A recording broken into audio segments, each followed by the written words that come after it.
네, 안녕하세요. 네, 안드로이드 TDD 적용기라는 주제로 오늘 발표를 진행할 김성입니다. 만나서 반갑습니다.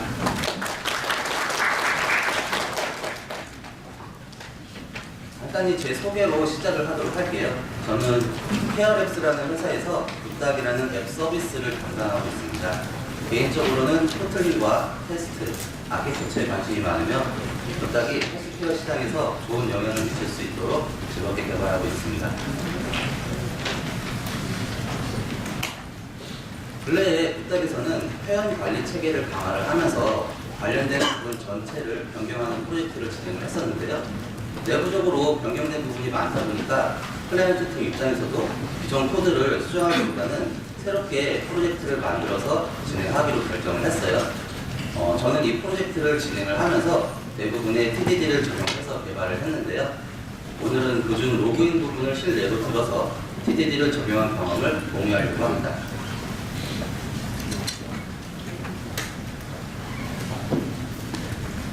네, 저는 오늘 이런 순서로 얘기를 진행을 할 거고요. 먼저 TDD와 안드로이드 테스트에 대해서 알아보고요. 그 다음 TDD를 하려면 어떤 준비가 필요한지, 그리고 저는 어떻게 준비했었는지 알아보겠습니다. 다음으로 비즈니스 로직을 TDD로 개발하는 모습을 코드로 보여드릴 예정이고요. 마지막으로 UI 테스트 작성하는 모습을 보여드리겠습니다. 제 오늘 발표의 목적은 순수하게 지식과 경험의 공유예요. 여기 모이신 분들의 각자 개발 상황이 다르기도 하고 또 테스트라는 것이 정답이 없기 때문에 제가 오늘 하는 이야기가 모두한테 적용이 될 수는 없을 겁니다. 하지만 각자 상황에 맞게 테스트에 관한 인사이트를 얻어가셨으면 좋겠습니다. 이 발표가 끝날 때쯤에 이런 생각을 하시게 된다면 발표자로서는 더할 나위 없을 것 같습니다. 먼저 TDD에 대해서 알아보고 시작을 할게요. TDD란 테스트 드리븐 디벨롭먼트의 약자로 직역을 하면은 테스트 주도 개발이라는 뜻인데요. 말 그대로 실제 코드 작성 전에 테스트 코드를 작성하고 그것을 주도로 개발을 이끌어가는 개발 방법론입니다. 간혹 유닛 테스트와 TDD를 혼용하시는 분들이 계시는데 이는 코드와 방법론의 차이이기 때문에 이 둘을 구분하실 필요는 있다고 생각합니다. 이 그림은 TDD 사이클을 잘 보여주고 있는데요. 왼쪽이 코드를 작성하는 부분이고 오른쪽이 코드를 리팩토링하는 부분이에요. 순서대로 알아보도록 할게요. 먼저 첫 번째로 테스트 코드를 작성을 합니다. 근데 많은 분들이 이 테스트 코드 작성하는 걸 어떻게 해야 되냐부터 고민이 많으신데 이 테스트 코드의 근거는 기획서가 될 수도 있고요. 테스트 시나리오가 될 수도 있고 유스 케이스나 업무 협의 중에 작성된 플로우 차트가 될 수도 있습니다. 그런 것들을 기반으로 테스트 코드를 작성을 하고 그 다음으로 테스트를 실행을 합니다. 그리고 테스트가 만약에 실패를 한다면 세 번째로 이 테스트를 통과시키기 위한 최소한의 코드를 작성을 하는 것입니다. 그렇게 테스트가 통과되는 것을 확인을 한 다음에 전체 테스트를 다시 돌려봅니다. 이 과정은 제가 지금 집중하고 있는 부분이 혹은 연관된 다른 부분에 영향이 미치지 않았음을 확인하는 과정이고요. 그리고 이것이 만약에 실패를 한다면 빠르게 피드백을 받는 것이기 때문에 실제 코드나 테스트 코드를 수정해서 처리를 하면 되고요. 만약에 이것이 성공을 한다면 필요한 경우 리팩토링을 하고 다시 테스트를 실행해서 마무리를 하시면 되겠습니다. 이 사이클을 반복하며 코드를 개발하는 과정을 TDD라고 하는데요. 혹시라도 이해가 잘 안 되거나 기억하기 어려우시면은 세 가지만 기억을 하시면 됩니다. Red, Green, Refactor라고 있는데요. Red는 작성한 테스트의 실패를 의미하고 Green은 필요한 코드를 작성해서 테스트를 통과시키는 것을 의미합니다. 마지막으로 Refactor는 리팩토링을 의미하고요. 이 그림은 앞으로 TDD로 코딩을 할 때 어떤 부분을 진행하고 있는지 참고하도록 하겠습니다. 소프트웨어 개발에서는 세 개의 레이어로 나눠진 테스트 피라미드가 존재해요. 가장 하단부터 유닛 테스트, 인티그레이션 테스트, 그리고 인투이 테스트가 있습니다. 유닛 테스트는 클래스나 메소드 단위의 작은 테스트를 의미하며 로컬 컴퓨터의 JVM 위에서 동작을 하기 때문에 빠르고 집중적으로 테스트할 수 있습니다. 다만 안드로이드 프레임워크랑 독립적으로 이루어지기 때문에 테스트의 성공이 곧 앱의 동작으로 이어진다고 보장할 수는 없습니다. 반대로 인티그레이션과 엔드-투-엔드 테스트는 실제 또는 가상의 디바이스에서 실행이 되기 때문에 느리지만 테스트의 성공이 앱의 동작으로 이어지는 걸 보장합니다. 그래서 테스트 간의 균형이 굉장히 중요한데요. 이해를 돕기 위해서 유닛 테스트 대 통합 테스트라는 영상을 하나 가져와 봤어요. 보시고 계속 이야기를 하고 있습니다.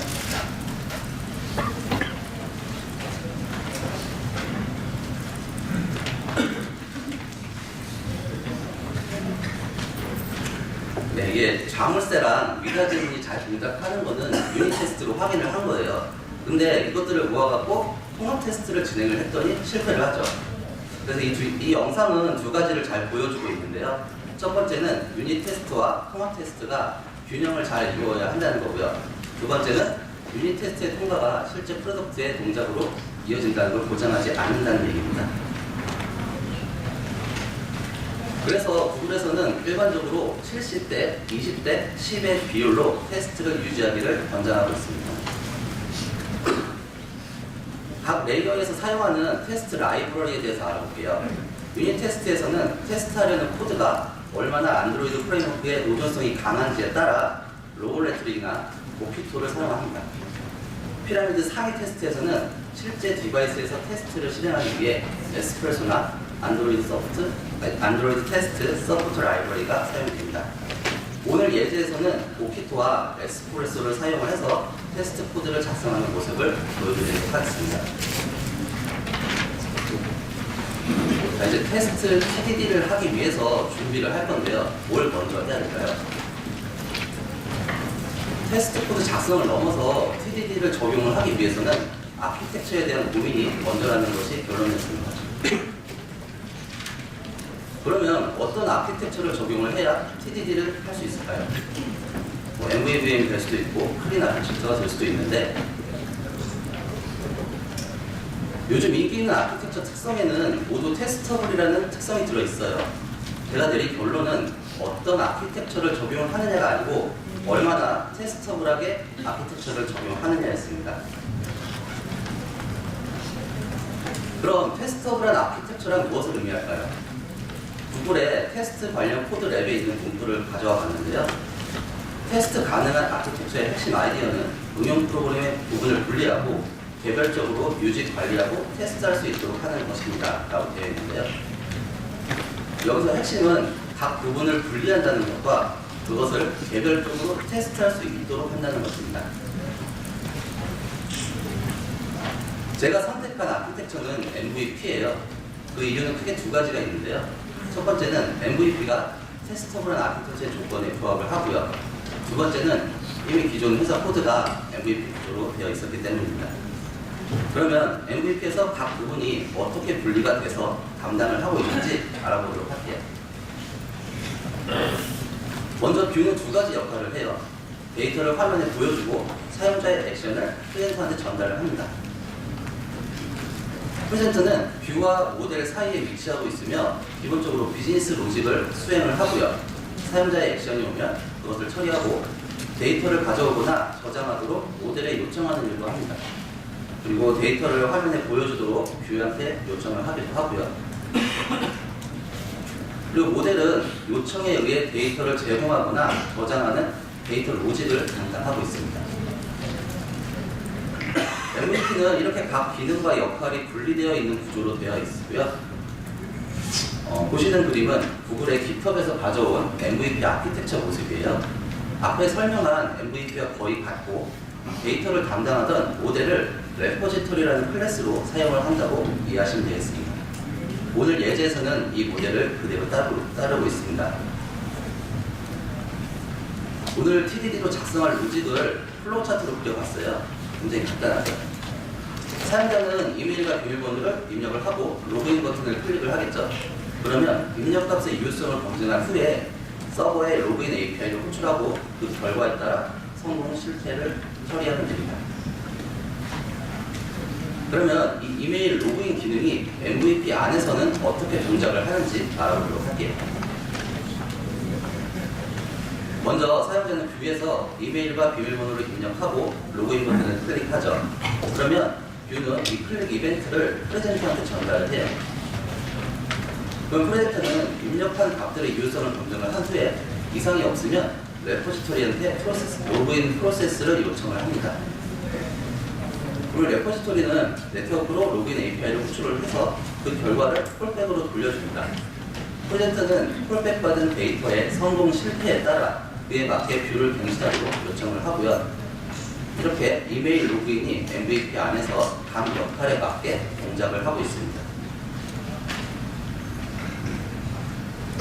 테스터블한 MVP의 구조의 이해를 돕기 위해서 다이어그램을 한번 그려봤어요. 상단에 각 레이어에 해당하는 인터페이스를 먼저 선언을 하고요. 실제 로그인을 수행할 액티비티와 프레젠터, 레포지토리가 각 해당하는 인터페이스를 구현을 합니다. 뷰는 사용자의 액션을 프레젠터한테 넘겨줘야 되기 때문에 프레젠터를 알아야겠죠. 그래서 이렇게 프레젠터에 대한 의존성이 생기고요. 여기서 눈여겨볼 것은 프레젠터의 실객체에 의존하는 것이 아니고 인터페이스에 의존한다는 거예요. 그리고 프레젠터는 로직 처리에 따라 뷰와 레포지토리를 이렇게 알아야 되겠죠. 그래서 뷰와 레포지토리 인터페이스를 창조를 합니다. 이것이 우리가 구현할 MVP의 최종 모습인데요. 전체적으로 인터페이스 기반으로 구조를 잡아서 의존성을 약하게 만들었고 유연성을 증가시켰습니다. 유연성이 증가되었다는 얘기는 이 뷰와 레포지토리 인터페이스를 구현을 했다면 어떤 객체든 쉽게 대체할 수 있는 구조를 갖추게 되었다는 이야기고요. 이 말은 프레젠터를 TDD로 진행을 할 때 뷰와 레포지토리를 모킹해서 진행할 수 있다는 것을 의미를 합니다. 네, 지금까지 TDD와 TDD의 개념과 TDD를 적용하기 위해 준비하는 과정에 대해서 알아봤는데요. 네, 어떻게 이해가 잘 되시나요? 개발자는 코드를 봐야겠죠. 그러면 이제 실제 코드를 작성하며 TDD를 진행해 보도록 하겠습니다.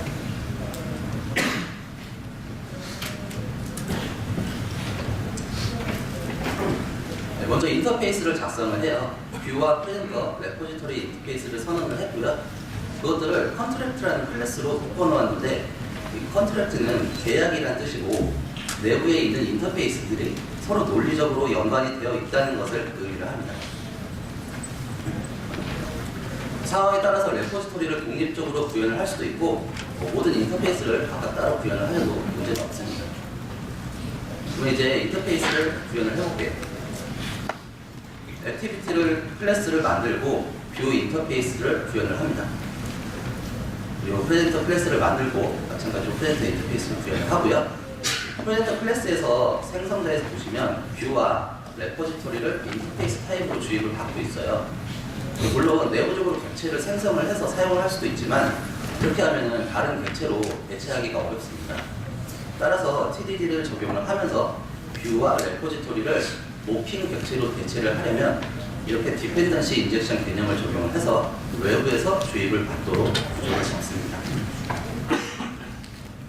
그리고 레포지토리 클래스를 작성을 하고 레포지토리 인터페이스를 구현을 합니다.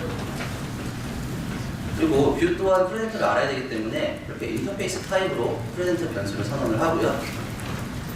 온크레이트 안에서 실제 인스턴스를 생성을 합니다. 이 부분에서 프레젠터 생성자의 뷰와 레포지토리를 주입을 하고 있는데 디스는 자기 지금 뷰를 의미하고 레포지토리는 보시면 인젝터랑 프로바이드라는 메소드로 또 DI 개념을 적용을 해서 주입을 하고 있어요. 이 부분은 뒤에 UI 테스트를 할 때 다시 한번 설명을 드리도록 하겠습니다. 지금까지 인터페이스를 기반으로 한 MVP 구조를 작성을 해봤는데요. 먼저 프레젠터를 TDD로 작성을 해볼게요. 그런데 프레젠터는 뷰와 레포지토리의 의존성을 갖고 있다고 했죠. 그 의존성을 갖고 있다는 얘기는 프레젠터가 외부 객체에 영향을 받을 수밖에 없다는 이야기인데요. 다행히 우리는 그 의존성을 인터페이스를 통해 구현을 해주었기 때문에 뷰와 레포지토리를 모킹을 해서 프레젠터에 집중을 할 수가 있습니다. 모키토라는 라이브러리를 이용을 해서 모킹을 할 거고요. 모킹을 한다는 얘기는 간단히 말하면 실제 객체를 대신하는 모의 객체를 만든다는 거예요. 그러면 우리는 그 모의 객체의 출력과 행동을 상황에 따라 마음대로 정의할 수가 있습니다. 로그인 프레젠터 테스트 코드를 작성을 해보겠습니다. 먼저 클래스를 선언을 하고요. 테스트 러너를 선언을 했어요. 여기서는 모키토 JUnit 러너를 사용을 할 건데요. 이것을 사용을 하면 모키토 하는 보일러 플레이트 코드를 줄여주는 장점이 있습니다. 다음으로 뷰와 레포지토리의 변수를 선언을 해주는데 각각 인터페이스 타입으로 선언을 해줬고, 위쪽에 보시면은 목 어노테이션을 달아줌으로써 간단하게 모킹을 할 수가 있습니다. 프레젠터 변수를 선언을 해줬는데요. 저희는 지금 프레젠터에 집중을 하고 있기 때문에 프레젠터는 실제 객체 타입으로 선언을 해줬고요. 하단에 비포 어노테이션이 붙은 곳에서 프레젠터를 생성을 해줍니다. 그리고 여기서 뷰와 레포지토리의 모의 객체를 주입을 하는 것을 볼 수가 있고요. 마지막으로 인오더 객체를 사용을 했는데, 여기서도 인오더에 뷰와 레포지토리를 주입하는 것을 볼 수가 있어요. 이것은 뒤에 테스트 코드를 작성을 할 때 그 뷰와 레포지토리의 메소드 실행 순서까지도 검증이 필요한 경우 사용을 할 겁니다. 뒤쪽에 코드가 나올 때 다시 설명을 드리도록 하겠습니다. 네, 이제 TDD를 시작할 코드상의 준비도 끝났습니다. 그러면 테스트 케이스들을 보고 코드를 작성을 해볼게요. 이메일 로그인에서는 4가지 테스트 케이스가 나올 수가 있어요. 입력한 이메일 또는 패스워드가 유효성 검증이 실패하는 경우가 있고요. 그리고 로그인이 성공한 경우, 그리고 로그인이 실패한 경우가 있습니다. 이 4번의 TDD 사이클을 돌면서 이메일 로그인 기능을 완성시켜 보도록 하겠습니다. 이제 하나씩 작성을 해볼 건데요. 근데 실제 코드를 작성하기 전에 하나만 더 보고 갈게요. 테스트 코드를 작성을 하는 데에도 법칙이라는 게 있어요. 그 법칙은 바로 given, when, then이라고 하는데요. given은 테스트를 위한 특정 상황이 주어지는 것을 의미를 하고요. when은 내가 테스트하고 싶은 특정 액션이 발생하는 것을 의미합니다. 그리고 then은 그 액션에 의해 변화된 상태나 수행하는 행동을 검증하는 것을 의미를 하고요.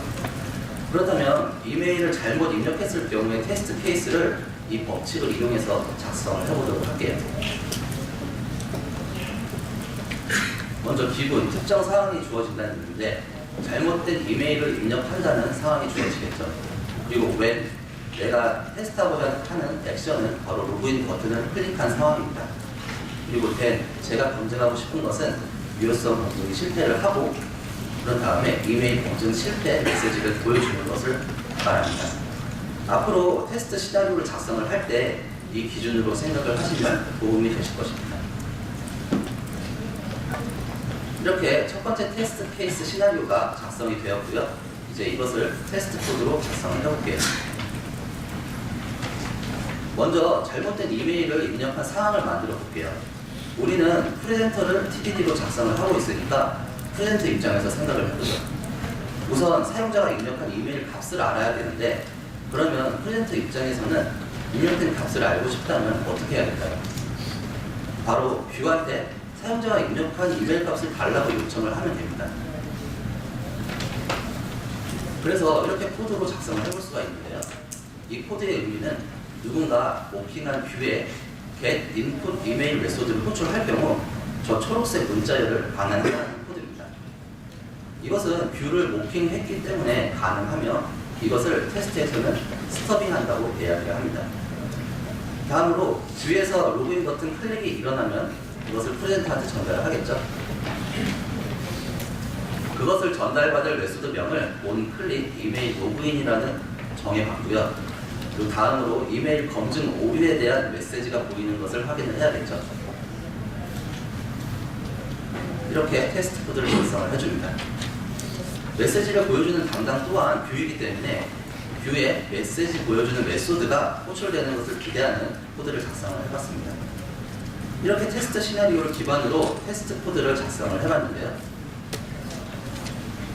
테스트 코드를 작성을 하면서 실제 존재하지 않는 메소드들을 사용을 했기 때문에 이렇게 빨간 글씨와 함께 컴파일 오류가 날 거예요.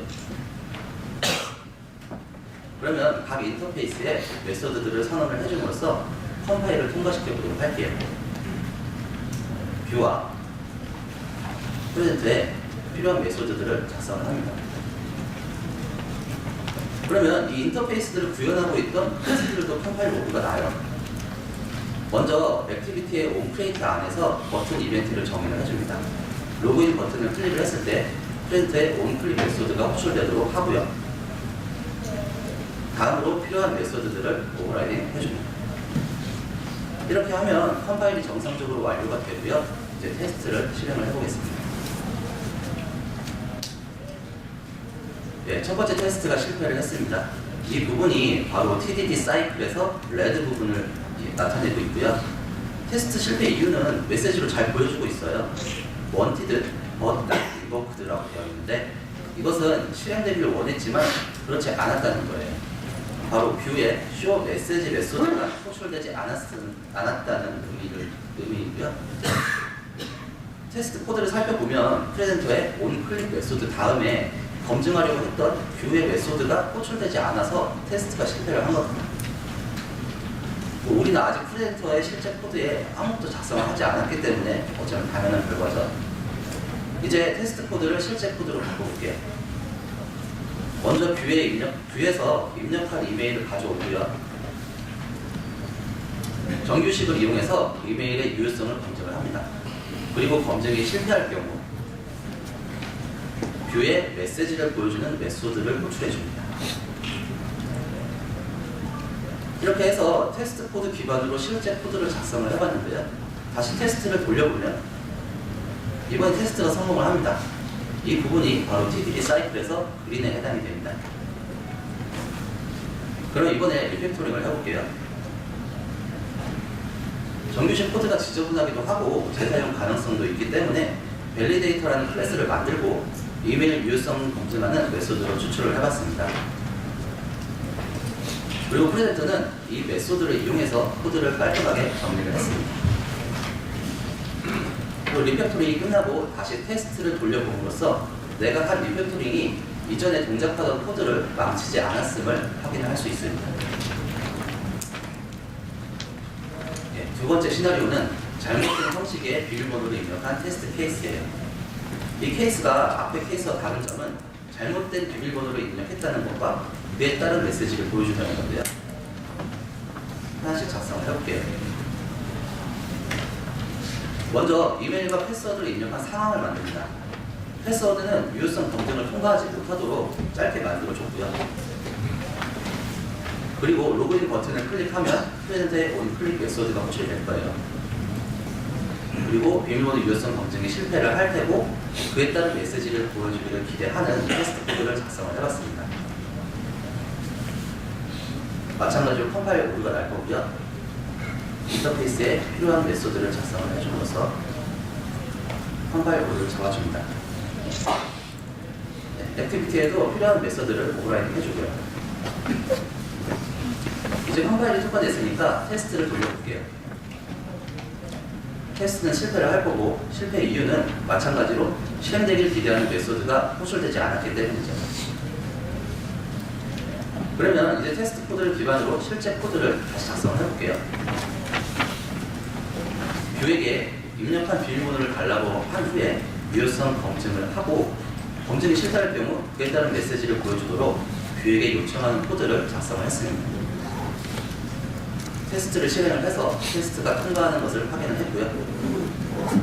이번에는 전체 테스트를 다시 돌려봄으로써 지금 작성한 코드가 다른 곳에 영향을 미치지 않았음을 확인을 합니다. 네, 세 번째로 로그인을 성공했을 경우를 테스트 시나리오로 작성을 해봤습니다. 하나씩 코드로 작성을 해볼게요. 먼저 올바른 형식의 이메일과 비밀번호를 입력한 상황은 다음과 같이 코드로 작성을 할 수가 있어요. 이번에는 이메일과 패스워드 모두 유효성 검증을 통과하도록 조건을 설정을 했고요. 다음으로 이메일 로그인 버튼이 클릭하면 프레젠터의 onClick 메소드가 호출이 될 것이고요.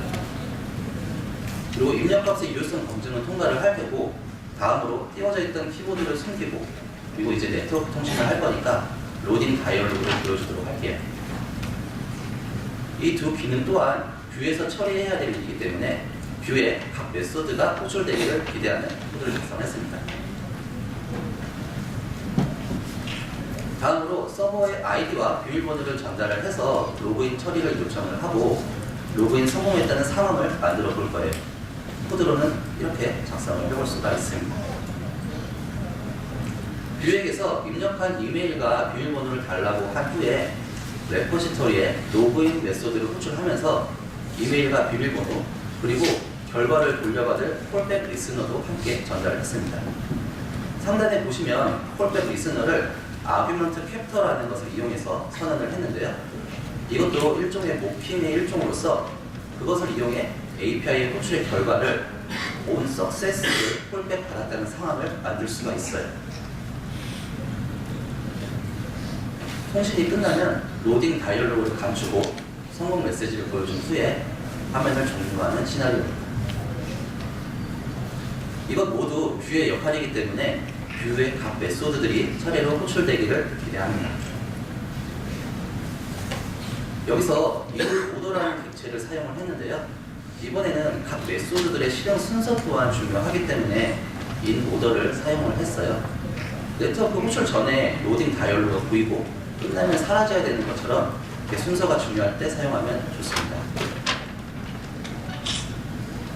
마찬가지로 이렇게 컴파일 오류가 날 거고요. 인터페이스에 필요한 메소드들을 작성을 해줍니다. 이어서 인터페이스를 구현하고 있던 액티비티에도 필요한 메소드들을 오버라이딩을 해줍니다. 레포지토리 또한 필요한 메소드를 오버라이딩 하고요. 이제 테스트 코드를 실행을 할게요. 이전과 같이 실행되길 원했던 메소드가 호출되지 않아서 실패를 했고요. 이제 테스트 코드 기반으로 실제 코드를 작성을 해볼 건데요. 이번에는 테스트 코드를 그대로 실제 코드에 입사를 해봤습니다. 그리고 이것이 자연스럽게 실제 코드로 변화되는 모습을 보여드릴게요. 이 두 줄부터 바꿔볼 건데요. 기본적으로 in order와 verify 부분만 제거를 하면은 실제 코드로 사용할 수가 있어요. 이렇게 말이죠.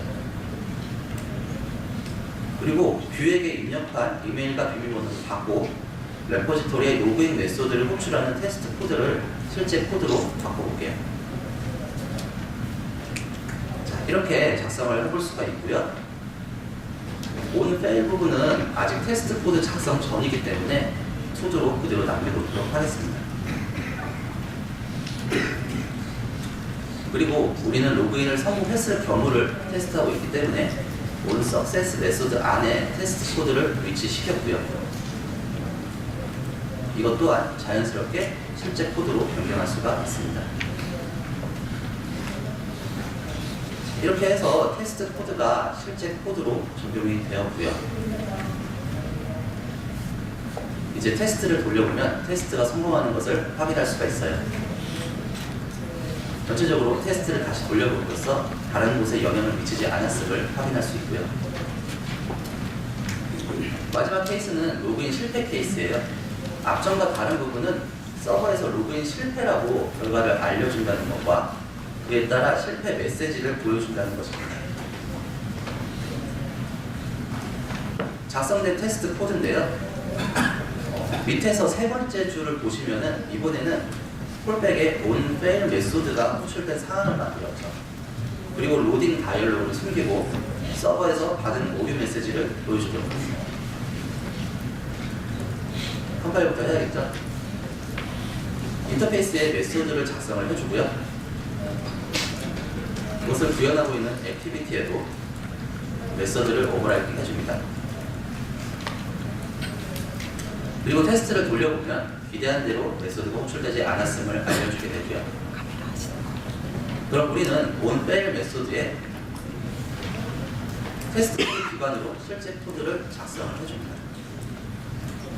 그렇게 테스트가 통과되는 것을 확인을 하고 다시 전체 테스트를 돌려봄으로써 다른 곳에 영향이 없음을 확인을 합니다. 이렇게 해서 이메일 로그인에 대한 비즈니스 로직을 담당하는 프레젠터를 TDD로 작성을 해봤는데요. 여기서 포인트는 이거예요. 이 시점에서 뷰와 레포지토리의 구체적인 구현에는 신경을 쓰지 않았어요. 오직 프레젠터가 예상한 대로 동작하는지만 확인을 합니다. 뷰와 레포지토리가 실제로 어떻게 동작이 되는지는 중요하지가 않아요. 그저 프레젠터는 그것들의 액션이 실행되는지만 확인하면 되는 것이고, 이 구조가 프레젠터를 TDD로 개발 가능하게 한 것입니다. 이렇게 로그인 프레젠터의 이메일 로그인 관련 코드가 완성이 되었습니다. 그러면 이제 앱을 실행을 하면은 로그인이 정상적으로 동작을 할까요? 그렇지 않겠죠.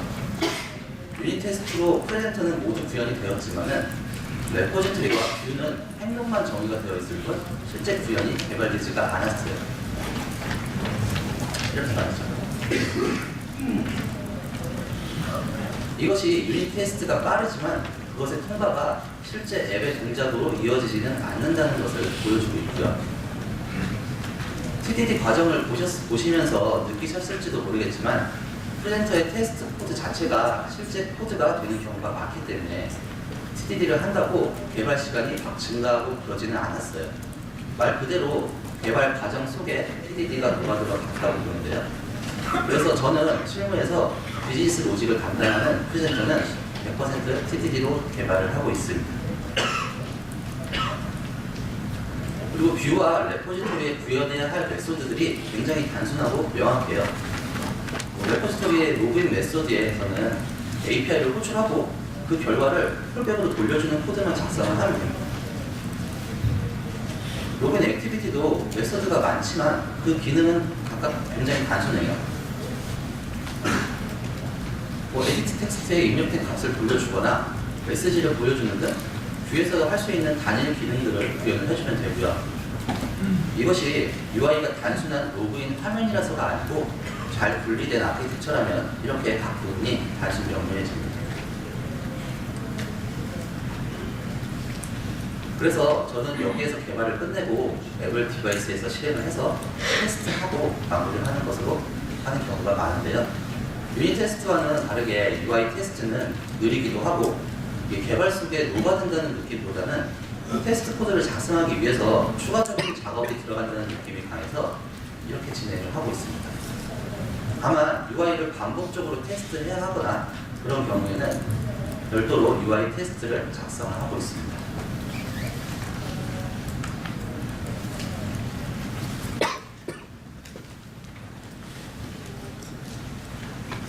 네, 그럼 이제 에스프레소 라이브러리를 통해서 UI 테스트 코드를 작성을 해보도록 하겠습니다. UI 테스트 코드를 작성하는 방법도 기본, when, then의 법칙을 적용하시면 돼요. 여기서는 UI 테스트 코드의 구조에 대해서 잠시 이야기를 할게요. 먼저 테스트하고자 하는 뷰를 찾습니다. onView라는 메서드와 lecture라는 클래스를 이용해서 뷰를 찾고요. 다음으로 그 찾은 뷰를 perform 메소드와 view action 클래스를 이용해서 특정 액션을 수행을 하거나 체크 메소드와 view assertion 클래스를 이용해서 특정 상태를 검증을 할 수가 있습니다. 그럼 UI 테스트 코드를 작성을 해보도록 할게요. 상단에 액티비티 테스트 룰을 선언을 해줬습니다. 이렇게 하면 테스트 어노테이션이 붙은 테스트 메소드가 실행이 될 때마다 해당 액티비티가 실행이 되며 테스트가 진행이 됩니다. 그리고 이렇게 테스트 시나리오를 작성을 해봤는데요. 하나씩 코드로 작성을 해볼게요. 먼저 화면에 이메일과 비밀번호 입력 창이 보이는지 확인을 합니다. 이것을 테스트 코드로 작성을 하면은 이렇게 되는데요. onView 메소드와 withID 메소드를 이용해서 해당 아이디를 갖고 있는 뷰를 찾은 후에 체크 메소드와 isDisplayed 메소드를 이용해서 화면에 보여지고 있는지를 검증을 합니다. 다음으로 이메일과 비밀번호 입력 창에 로그인할 계정 정보를 입력하는 시나리오입니다. 마찬가지로 onView와 withID 메소드를 이용해서 뷰를 찾고 이번에 perform 메소드와 typeText라는 메소드를 이용해서 계정 정보를 입력하는 테스트 코드입니다. 그리고 로그인 버튼을 클릭하는 시나리오는 이렇게 작성을 해볼 수가 있고요. 온 뷰와 with id 메소드로 뷰를 잡고 퍼폼 메소드와 클릭 메소드로 클릭 이벤트를 발생시켜줍니다. 마지막으로 로그인이 성공했다는 메시지가 보이는 것을 검증해 보겠습니다. 이번에는 on 뷰와 with 텍스트라는 메소드를 이용해서 해당 텍스트를 갖고 있는 뷰를 찾은 다음에 이것이 토스트이면서 화면에 보여지고 있는지 확인하는 코드입니다. 이런 식으로 두 개의 UI 테스트 코드를 작성을 해봤는데요. 위의 코드는 로그인이 성공했을 경우를 테스트하는 코드이고 아래 코드는 실패했을 경우를 테스트하는 코드인데요. 이 두 테스트 코드는 거의 비슷한데 딱 두 가지가 달라요. 테스트 상황을 만들 때 위에는 올바른 비밀번호를 입력했고 아래는 틀린 비밀번호를 입력을 했습니다. 그 결과는 각 상황에 따라 성공 또는 실패 메시지를 보여주는 것으로 나뉘어지는데요. 이 두 가지 테스트 코드는 잘 동작을 할까요? 잠깐 현재 상황의 구조를 알아보고 갈게요. 저희가 프레젠터는 테스트가 끝난 상태고 뷰는 현재 테스트 중이죠. 그리고 레포지토리는 구현된 실제 객체예요. 그리고 이 레포지토리는 실제 서버와 연결이 되어 있습니다. 그리고 우리 테스트 코드의 내용을 보시면 왼쪽에 계정 정보로 로그인을 시도하면 성공을 시켜야 되고 오른쪽 계정 정보로 시도하면 실패하는 테스트 코드로 작성을 하고 있어요. 현재 상황에서 이 테스트 코드를 정상적으로 동작시키려면 어떻게 해야 될까요? 이렇게 서버의 데이터베이스에 해당 계정 정보로 회원 정보를 저장을 하면 됩니다. 그러면 테스트는 정상적으로 동작을 하겠죠. 그런데 여기서는 한 가지 문제점이 있어요. 만약 통신 장애나 서버 장애 혹은 API 오류의 경우에도 테스트가 실패를 해버린다는 거죠. 테스트 가능한 코드의 조건은 같은 입력에 항상 같은 결과를 반환하는 코드를 이야기합니다. 그런데 지금 상황은 그렇지 못하죠. 방법은 다음과 같습니다. 테스트를 할 때는 실제 레포지토리가 아닌 페이크 레포지토리를 사용하게 만드는 건데요. 이 페이크 레포지토리의 역할은 저 아이디랑 비밀번호로 시도하는 경우에만 로그인이 성공했다고 알려주고 나머지 경우에는 실패하는 겁니다. 이렇게 하면 항상 같은 입력에 같은 결과를 반환하는 테스트 코드를 작성을 할 수가 있어요. 저는 이 구조를 플레이버와 DI를 이용해서 만들었는데요.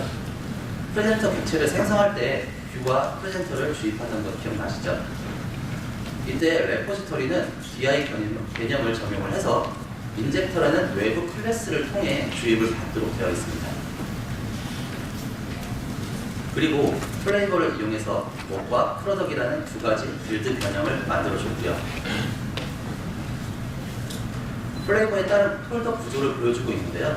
가장 우측에 있는 두 그림을 보시면 몹과 프로덕 폴더에 각각 인젝터라는 클래스가 존재하는 것을 볼 수 있어요. 그래서 몹에 있는 인젝터는 페이크 로그인 레포지토리를 반환하게 될 거고요.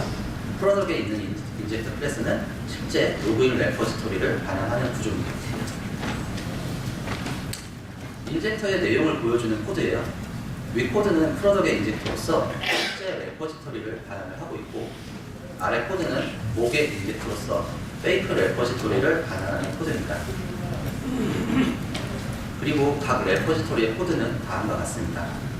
상단 프로덕의 레포지토리는 실제 서버와의 통신이 구현되어 있고 하단 몹의 레포지토리는 특정 아이디와 비밀번호만 로그인을 처리하고 나머지는 실패하는 구조로 되어 있습니다. 이렇게 해서 UI를 테스트할 수 있는 구조를 갖추었는데요. 실제 프로젝트에서는 다음과 같은 7가지 정도의 UI 테스트를 작성을 했어요. UI 테스트가 자동으로 실행되는 모습을 동영상으로 보겠습니다.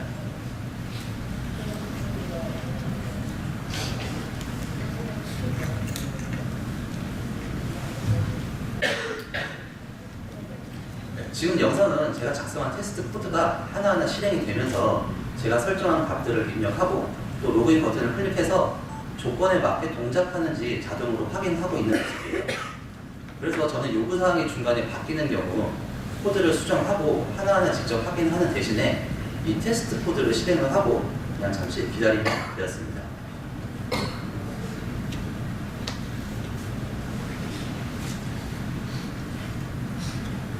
네, 흔히 인터넷에서 알 수 있는 테스트나 TDD의 장점이 아닌 개인적으로 제가 느낀 장점들은 다음과 같습니다. 먼저 TDD를 하면서 코드를 보는 관점이 바뀌었다는 건데요. 항상 코드를 제공하는 입장에서 클래스를 작성을 하다가 그것을 사용하는 테스트 코드를 먼저 작성을 하니까 시선이 바뀌더라고요. 그러면서 이 기능은 누가 담당을 해야 되는지 또 누가 책임을 져야 되는지 생각하게 되고, 그리고 나는 저 객체에 대해서 어느 정도 알아야 되고 또 어떤 것을 알려줘야 되는지 생각을 하게 됩니다. 그럼으로써 자동으로 단일 책임의 원칙이라든가 캡슐화가 적용되는 것을 경험을 했고요. 더불어 미리 예측하여 개발하는 오버 엔지니어링 또한 방지하는 경험을 했습니다. 그리고 가장 좋았던 것은 리팩토링에 자신감이 붙었다는 거예요. 나의 테스트 코드가 쌓이고 그것을 커버하는 영역이 많아질수록 제가 작성하고 리팩토링한 부분이 다른 곳에 영향을 미치지 않았음을 직접 확인을 할 수 있기 때문에 더욱 자신감 있게 코드를 작성할 수가 있었습니다. 이제 제 발표는 마무리가 되었습니다. 어떤가요? 이런 생각이 조금 드시나요? 아니 뭐 아직 이런 거 느끼시나요?